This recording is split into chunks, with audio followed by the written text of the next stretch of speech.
Assalamualaikum warahmatullahi wabarakatuh. Semangat pagi. Semoga kalian dalam kondisi sehat, kondisi baik-baik saja.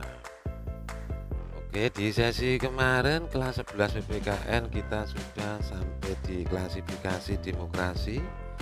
Untuk pertemuan hari ini kita masuk di prinsip demokrasi di Indonesia. Apa sebenarnya demokrasi Pancasila itu? Nah, pada hakikatnya rumusan demokrasi Pancasila tercantum dalam sila keempat Pancasila, yaitu kerakyatan yang dipimpin oleh hikmat kebijaksanaan dalam permusyawaratan atau perwakilan. Oke, satu, pengertian demokrasi Pancasila. Secara umum, pengertian dari demokrasi Pancasila adalah demokrasi yang pelaksanaannya mengutamakan asas musyawarah mufakat atau kepentingan bersama seluruh rakyat. Berikut ini macam-macam pengertian demokrasi Pancasila. Yang A, menurut Profesor Darji Darmodiarjo, adalah paham demokrasi yang bersumber dari kepribadian dan falsafah hidup bangsa Indonesia yang perwujudannya seperti dalam ketentuan-ketentuan pembukaan Undang-Undang Dasar 1945. Yang B, pengertian demokrasi Pancasila berdasarkan GBHN atau garis besar haluan negara tahun 1978 dan tahun 1983. Pembangunan politik diarahkan untuk lebih memantapkan perwujudan demokrasi Pancasila dalam rangka memantapkan stabilitas politik dinamis serta pelaksanaan mekanisme Pancasila. Maka diperlukan pemantapan kehidupan konstitusional, kehidupan demokrasi, dan tegaknya hukum. C, pengertian demokrasi Pancasila menurut Profesor Notonegoro adalah kerakyatan yang dipimpin oleh hikmat kebijaksanaan dalam permusyawaratan atau perwakilan yang berketuhanan yang Maha Esa, yang berkemanusiaan yang adil dan beradab, yang mempersatukan Indonesia, dan yang berkeadilan sosial bagi seluruh rakyat Indonesia.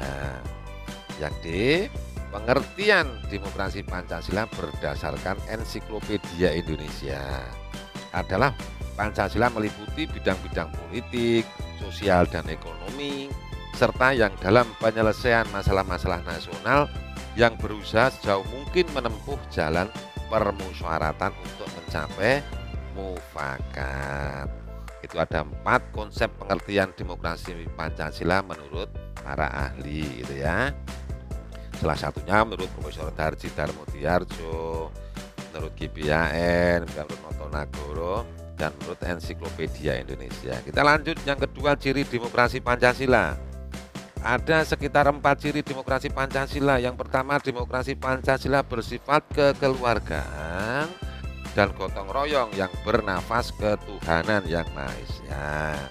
Ciri yang kedua, demokrasi Pancasila harus menghargai hak asasi manusia serta menjamin hak-hak minoritas. Ciri yang ketiga, pengambilan keputusan dalam demokrasi Pancasila sedapat mungkin didasarkan atas musyawarah untuk mufakat. Dan ciri yang keempat, demokrasi Pancasila harus bersendi atas hukum. Itu ciri demokrasi ya, ingat-ingat ada 4. Kemudian prinsip demokrasi Pancasila. Ahmad Sanusi dalam tulisannya yang berjudul Memberdayakan Masyarakat dalam Pelaksanaan 10 Pilar Demokrasi tahun 2006 halaman 193 sampai 205 mengutarakan 10 pilar demokrasi konstitusional Indonesia menurut Pancasila dan Undang-Undang Dasar Negara Republik Indonesia tahun 1945, yaitu A, demokrasi yang berketuhanan yang Maha Esa, artinya seluk-beluk sistem serta perilaku dalam menyelenggarakan kenegaraan Republik Indonesia harus taat asas, konsisten atau sesuai dengan nilai-nilai atau kaidah-kaidah dasar ketuhanan yang Maha Esa.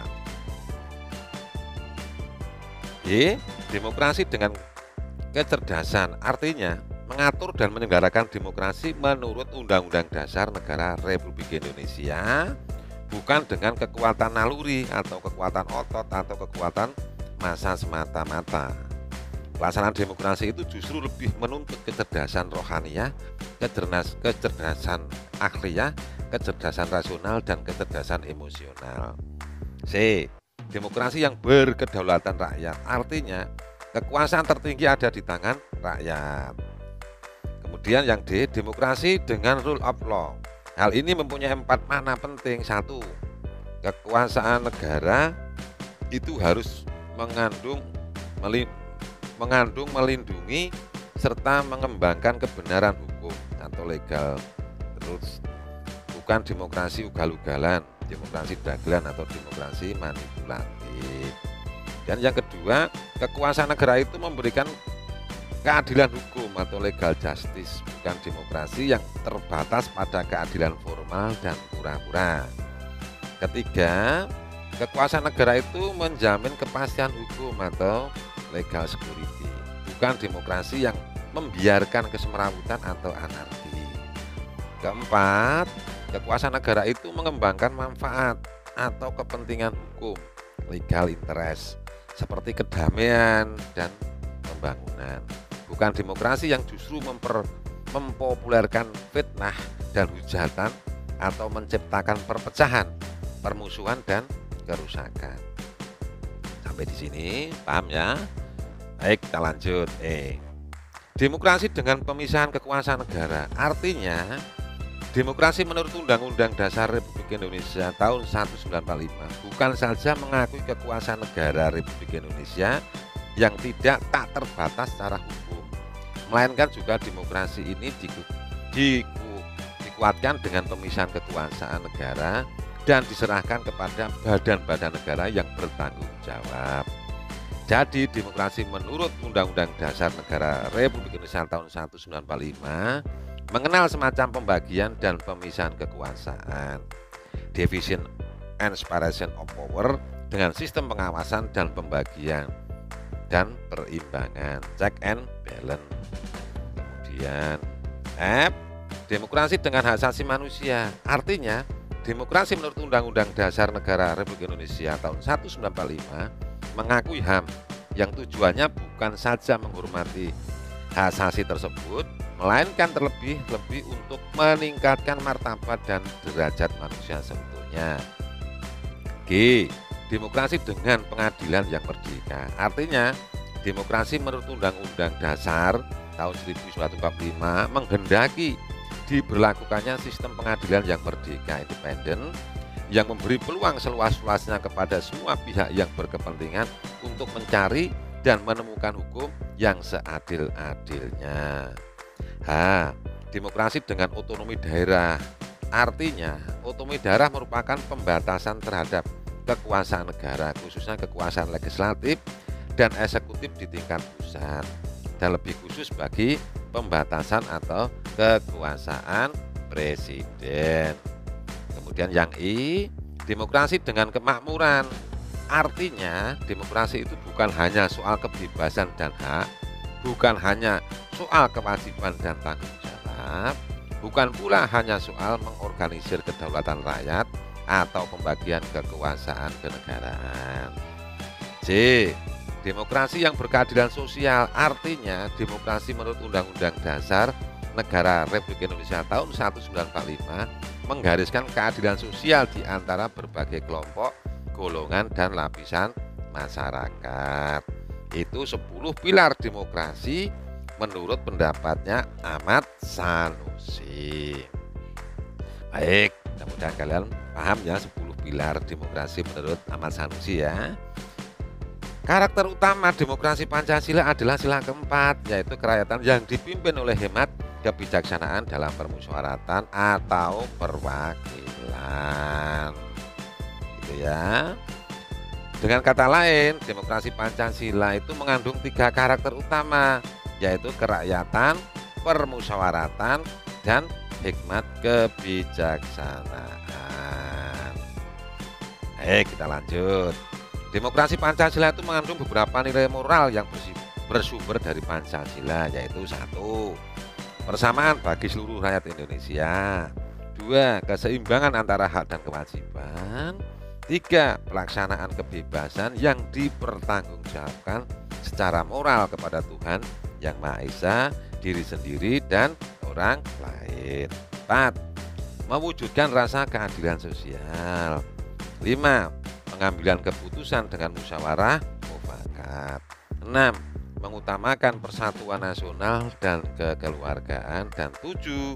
Menjunjung tinggi tujuan dan cita-cita nasional. Baik, lanjut. Penanaman kesadaran berkonstitusi. Dalam negara demokrasi, setiap rakyat atau warga negara berkewajiban untuk 1. Menghargai dan menjunjung tinggi hukum. 2. Menjunjung tinggi ideologi dan konstitusi negara. 3. Mengutamakan kepentingan negara. 4. Ikut serta dalam berbagai bentuk kegiatan politik. 5. Mengisi kemerdekaan dan aktif dalam pembangunan. Oke, kita lanjut. Demokrasi Pancasila mendasarkan diri pada paham kekeluargaan dan kegotong royongan yang ditujukan untuk 1. Kesejahteraan rakyat. 2. Mendukung unsur-unsur kesadaran berketuhanan yang Maha Esa. Yang 3. Menolak ateisme. Ateisme itu tidak bertuhan. 4. Menegakkan kebenaran berdasarkan budi pekerti yang luhur. 5. Mengembangkan kepribadian Indonesia. Dan kayak 6. Menciptakan keseimbangan peri kehidupan individu dan masyarakat jasmani dan rohani, lahir dan batin, hubungan manusia dengan sesamanya dan hubungan manusia dengan Tuhannya. Baik, peserta didik kelas 11 materi PPKN, kita sudah menjelaskan tentang prinsip demokrasi di Indonesia. Mudah-mudahan kalian tetap memahami. Kemudian kalian nanti untuk latihannya kalian bisa buka web saya di alamat agusherwinarno.com. Nanti di situ ada materi dan ada penugasan Office 365-nya. Untuk sesi minggu depan silakan kalian belajar tentang pelaksanaan demokrasi di Indonesia. Selamat belajar. Mudah-mudahan kalian tetap sehat selalu, jaga kondisi kalian, ikuti himbauan pemerintah, prokes 5M. Assalamualaikum warahmatullahi wabarakatuh.